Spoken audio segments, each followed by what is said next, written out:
Olá, tudo bem? Seja bem-vindo à Rede Capital de Comunicação com o programa Varela Torres, o seu momento jurídico. Hoje vamos falar um pouco a respeito do caso Lázaro. Vamos fazer uma análise do caso Lázaro. Temos um convidado muito especial, Dr. Jonas Batista. Dr. Jonas, é um prazer estar voltando ao nosso programa.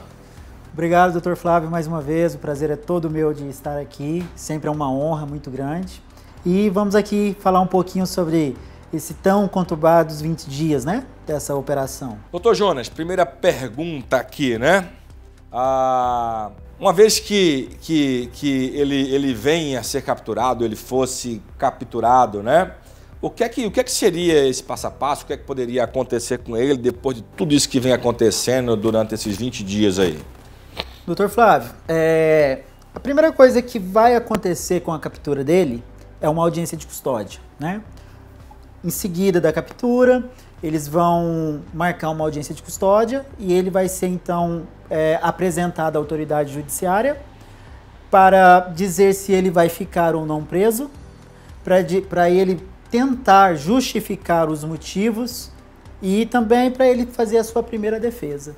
Então, mesmo que ele já esteja numa liberdade decorrente de estar preso, ele está numa liberdade, ele mesmo assim, decorrente dessa prisão, ele teria direito a essa audiência de custódia? Sim, é um direito constitucional garantido, né? Desde o ano de 2016, 17, se não me falha a memória, a audiência de custódia já foram implantadas no nosso sistema penal brasileiro. Então, toda pessoa que é presa, ela passa por uma audiência de custódia. O que vem a ser essa audiência de custódia e como é que ela funciona?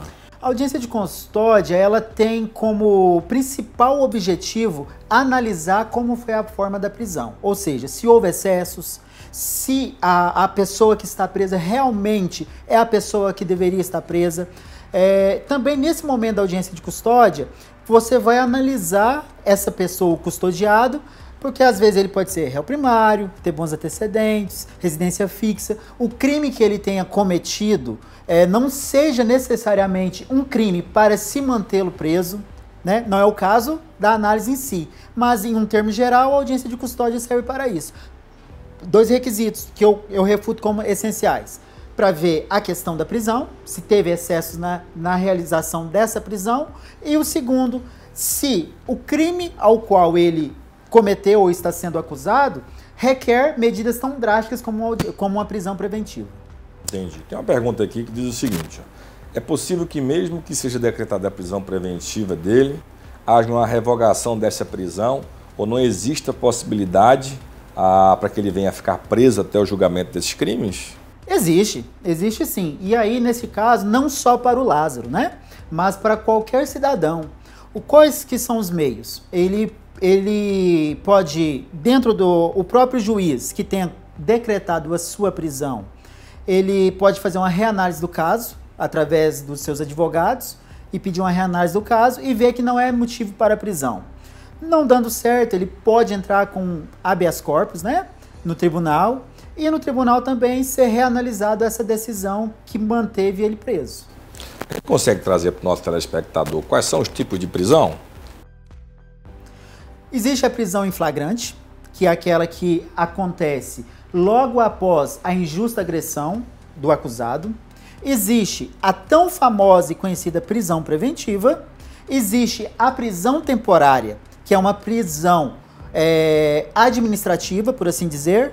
O que é essa prisão temporária? A prisão temporária é para analisar, ela tem tempo suficiente, um tempo de duração, dependendo do crime.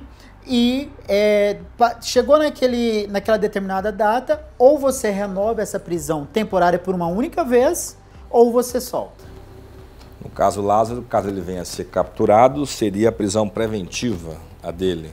Doutor Flávio, eu entendo que seria uma prisão preventiva. Pelo arcabouço da situação, né?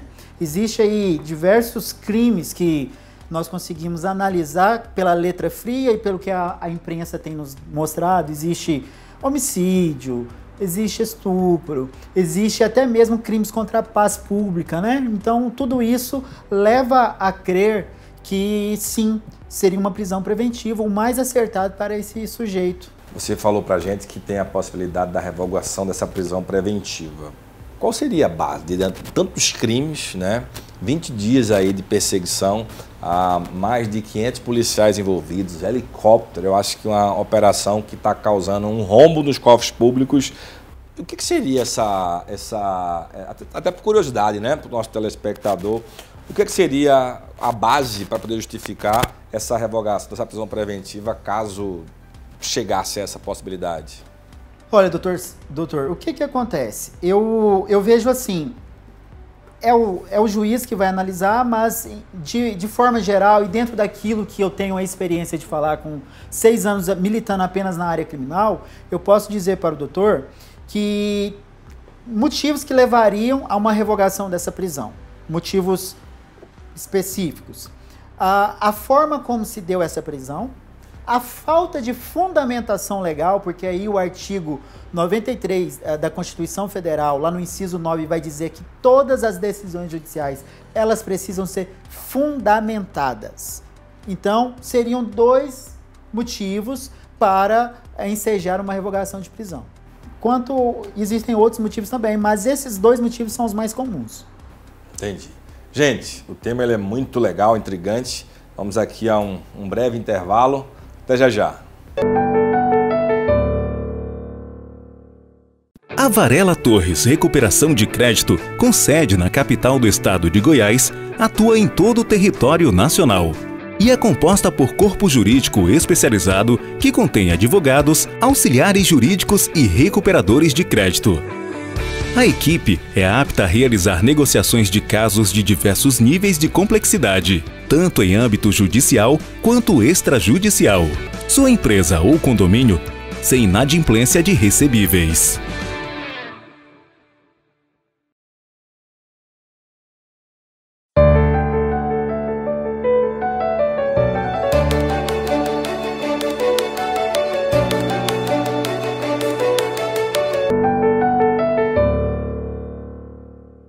Estamos aqui de volta com a Rede Capital de Comunicação, com o programa Varela Torres, o seu momento jurídico, batendo um papo com o Dr. Jonas Batista, falando aqui do caso Lázaro.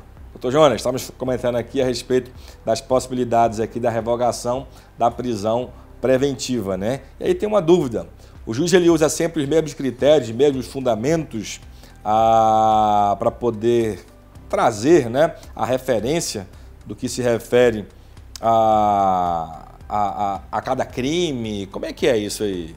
Não, o certo seria que os juízes utilizassem de critérios próprios para cada um desses crimes, né? Por exemplo, como que eu vou decretar uma prisão preventiva e um furto de uma caneta?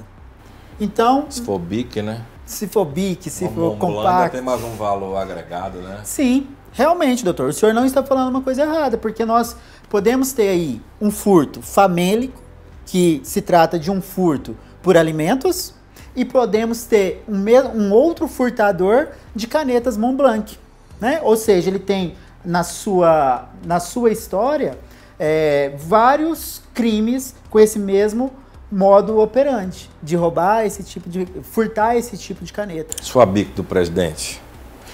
Olha só, a gente falando aqui do presidente, né? Mas não tem muita associação, mas eu lembrei aqui do Babaçu, o civil que foi convidado para poder participar lá das buscas, lá do Lázaro. E pode um civil participar das buscas junto com a polícia? Como é que funciona isso? É bagunça? É permitido? Esclarece aí pra gente. Doutor Flávio, olha, eu quero... Primeiro nome é Babaçu mesmo? Acertei? Babaçu, né? Babaçu. Primeiro eu quero ressaltar aqui a nossa admiração pela gloriosa Polícia Militar do Estado de Goiás e que também tudo aquilo que está sendo analisado aqui é aquilo que a mídia tem nos disponibilizado, né? Enquanto a questão do civil, não pode, doutor. Ainda que o artigo 301 do Código de Processo Penal fale que qualquer do povo possa, em algum determinado momento, presenciando algum fato ao qual ele reconhece que existe um crime, ele possa dar uma ordem de prisão, não é o caso para que um civil faça parte de uma operação tão detalhada, tão minuciosa e tão perigosa quanto essa.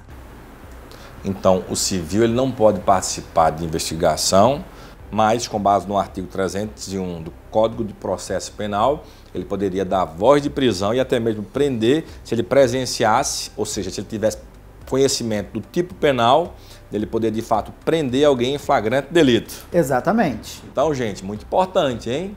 Uma coisa é você participar de uma operação como se policial você fosse, né? Como se militar você fosse. Outra coisa é você presenciar, mesmo como civil, um crime em flagrante delito. Você tiver total conhecimento de que alguém está infringindo ali o tipo penal, você pode sim usar da força, né? Para poder coibir aquele crime e dar voz de prisão, e não só dar voz, mas também prender, tá bom? Olha só, você exercendo aí seu poder de cidadão, hein? Muito importante o que você aprendeu agora no programa Varela Torres.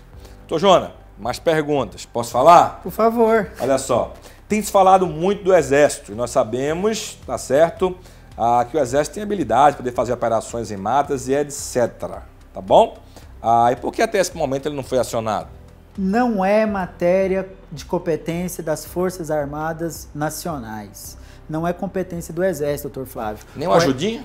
Nem uma ajudinha. O artigo 142 da Constituição Federal, ele vai dizer o quê? Que o Exército, as Forças Armadas, elas serão requisitadas para garantia da ordem pública, para garantia da Constituição. Ou seja, doutor Flávio, vamos supor que um Estado brasileiro, vamos supor o Estado de Goiás, ele se rebele contra o Congresso Nacional, se rebele contra os poderes da União.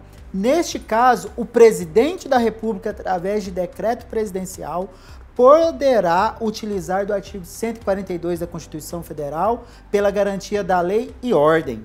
Outro exemplo, doutor Flávio, há anos, eu acredito que 1918, se eu não estiver enganado, aconteceu o caso dessa forma, onde existia o conflito das federações, dos estados federados, onde São Paulo queria se rebelar do resto do país e tentou montar uma guerra civil. Seria caso. Outro momento, doutor Flávio, que podemos citar como exemplo de ser levantado, ser buscado o Exército Nacional. O presidente Michel Temer, durante um determinado período da sua gestão no cargo, ele utilizou do artigo 142 para manter a paz pública durante, se não me engano, 5 ou 7 dias. Muito interessante. Então aprendemos aqui em relação às questões do civil, né, que não pode participar em relação ali às buscas, às operações, e também o Exército, né, as Forças Armadas também não poderiam participar, haja vista que não preenche pré-requisitos da Constituição Federal do que se refere às funções ali das Forças Armadas. É muito importante. Esse programa sempre atualiza você das melhores formas, né? Eu queria trazer para você uma informação, né? No dia que nós escolhemos poder gravar esse programa sobre aqui o caso Lázaro, nós tivemos as informações há pouco tempo de que o Lázaro ele foi não só capturado, mas também morto, infelizmente. Mas nós mesmo assim resolvemos gravar esse programa e trazer para vocês todas essas informações, tá bom, gente? Doutor Jonas, foi muito bom ter você ao nosso programa, né? Voltando mais uma vez, espero que tenha matado a saudade e que volte outras vezes, tá bom? Muito obrigado, doutor Flávio, a todos os nossos ouvintes, participantes do programa, e com certeza retornarei. Tendo a oportunidade, estou aqui. Que Deus abençoe e até a próxima.